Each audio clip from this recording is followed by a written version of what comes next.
Како што се менуваат годишните времиња, така се менуваат и здравствените предизвици и ризици со кои се соочуваме. Од суштинско значење е да бидете информирани и да бидете во чекор со сезонските болести, за да можете успешно да се справите со нив.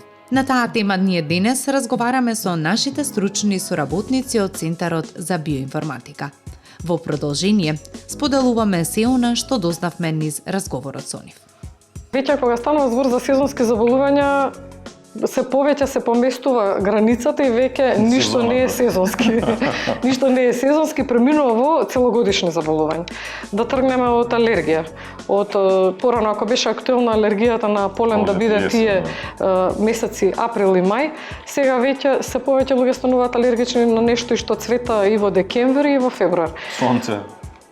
Точно, и среда лето, амброзија, сонце, така да ако зборуваме за овој период, нешто што е најактуелно, веќе септември сите деца почнуваат во училиште, веќе вирусите не ни престанале, мора да кажам дека имавме вирусот на грип беше активен и актуелен и во мај и во јуни. Дури и сега имаше и стомачен вирус, па пак некој вирус на грип со респираторни симптоми, што не е типичен за овој период од годината. Така да вирозите, воспаленијата предизвикани од бактерии, стрептокока во нос, апсолутно веќе се појава со која што се бориме цела година. Децата ни се најкревка популација, тие и најлесно си ја пренесуваат и во училиште, па ја пренесуваат дома. Веќе имаме и возрастни луѓе со тешки бронхопнеумонии. Мора да кажам дека се е малку поместено, изместено и недефинирано после ковидот.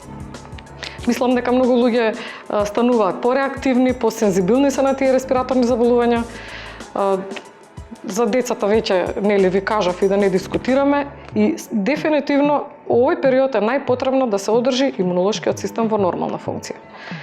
Да почнат од сега навреме. Да, не само корекција, него и одржување, унапредување, подобрување на целиот имунолошки систем за подготовка нели за тој период што следи.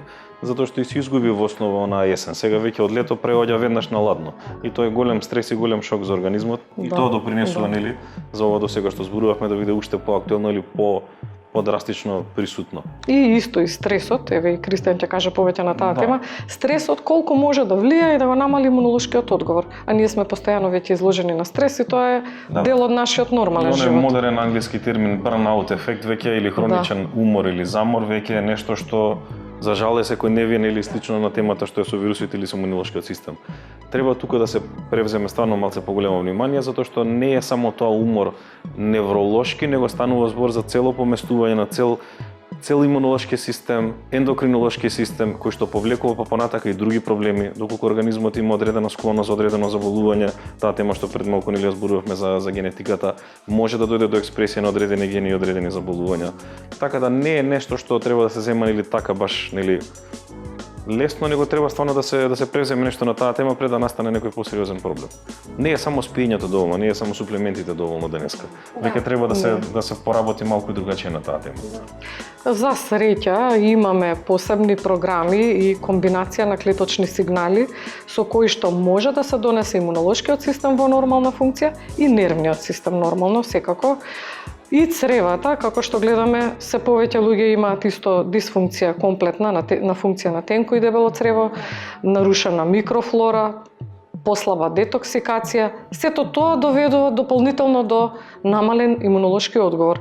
Кај нас со дијагностиката убаво, детално се гледа секоја одстапка, со што би виделе како би можеле најмногу да помогнеме да самиот организам има идеален имунолошки одговор.